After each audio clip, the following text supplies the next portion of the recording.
we have to find value of x. We have given triangle. Let's name this vertices, so it will be K, L, M, and here let's put will be N.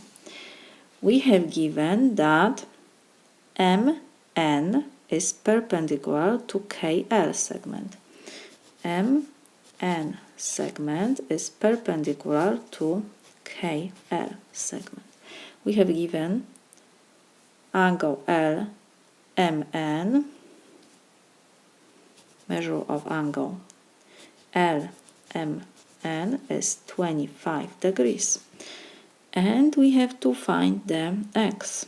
It is not enough information to find the x. We don't know if MN bisects this angle LMK. We don't know anything about segment KN and LN and KMLN,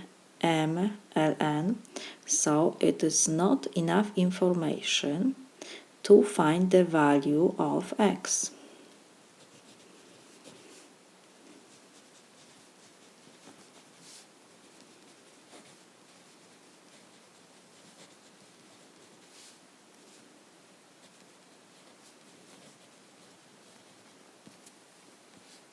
This is my solution.